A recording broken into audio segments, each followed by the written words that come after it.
Assalamualaikum warahmatullahi wabarakatuh. Perkenalkan, nama saya Devia Lorenza. Saya mahasiswi Kesejahteraan Sosial Fakultas Ilmu Sosial dan Ilmu Politik Universitas Bengkulu semester 6.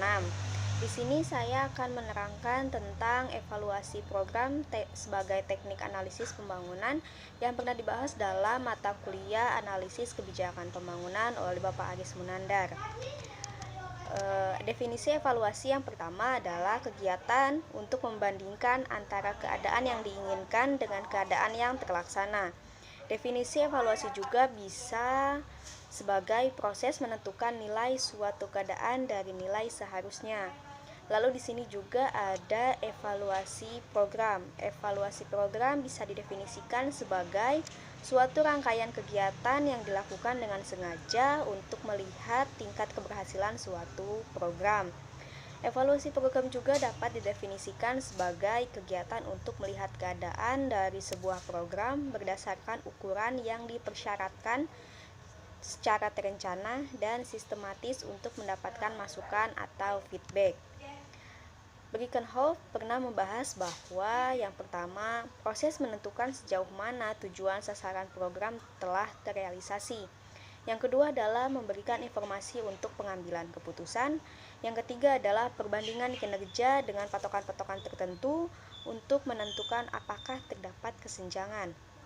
Yang keempat adalah penilaian tentang harga dan kualitas. Yang kelima adalah ukuran. Pilih yang dikembangkan. Dengan itu masing-masing tujuan ditentukan. Yang keenam adalah investigasi sistematis mengenai nilai atau kualitas suatu objek. Lalu di sini ada Ruttman. Menurut Ruttman, evaluasi program adalah penerapan metode-metode ilmiah untuk mengukur implementasi dari suatu program untuk pengambilan keputusan. Sedangkan Bigman berpendapat bahwa ada beberapa pemakaian evaluasi program, yaitu yang pertama, untuk menentukan apakah tujuan dapat dicapai dan seberapa jauh dapat dicapai. Kedua, untuk menentukan alasan keberhasilan dan kegagalan secara khusus tujuan suatu program. Ketiga adalah untuk menentukan prinsip yang melandasi keberhasilan program. Yang keempat adalah untuk melakukan eksperimen-eksperimen dengan teknik-teknik tertentu guna meningkatkan efektivitas. Yang kelima adalah untuk meletakkan dasar guna melakukan penelitian lanjutan atas dasar keberhasilan alternatif teknik yang digunakan.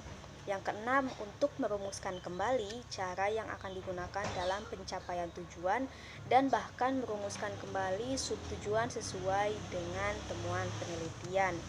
Di sini ada Isaac dan William menyatakan bahwa evaluasi program menyadarkan dan mewujudkan 3 rangkaian tahap, yaitu yang pertama ada tujuan, nyatakan secara jelas dan spesifik masing-masing tujuan satu yang bisa diukur dan diamati. Yang kedua adalah sarana, rencanakan sebagai strategi dan aktivitas yang akan dilaksanakan untuk mencapai masing-masing tujuan. Yang ketiga adalah ukuran, pilih dan kembangkan ukuran-ukuran, dengan itu masing-masing tujuan akan ditentukan. Di sini ada model-model evaluasi program.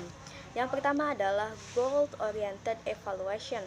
Yang pertama ini adalah evaluasi berkesinambungan dan terus-menerus selama program berlanjut dalam rangka mengawal ketercapaian suatu program. Yang kedua adalah goal free evaluation. Evaluasi untuk mengetahui hal-hal positif dan negatif dari adanya sebuah program. Yang ketiga adalah summative evaluation. Evaluasi untuk mengetahui apakah hasil yang dicapai di akhir program sesuai dengan hasil akhir yang direncanakan.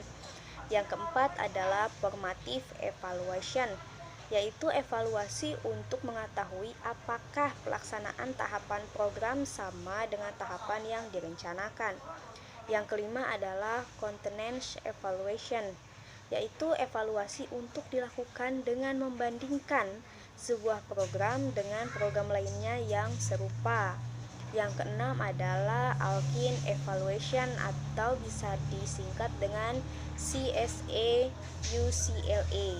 yaitu evaluasi terintegrasi yang dilakukan dengan 5 tahapan, yaitu need assessment, kedua adalah program planning, ketiga adalah formative evaluation, keempat adalah summative evaluation, dan keempat adalah impact analysis. Yang ketujuh adalah konteks, input, proses, produk, evaluation atau disingkat CIPPE.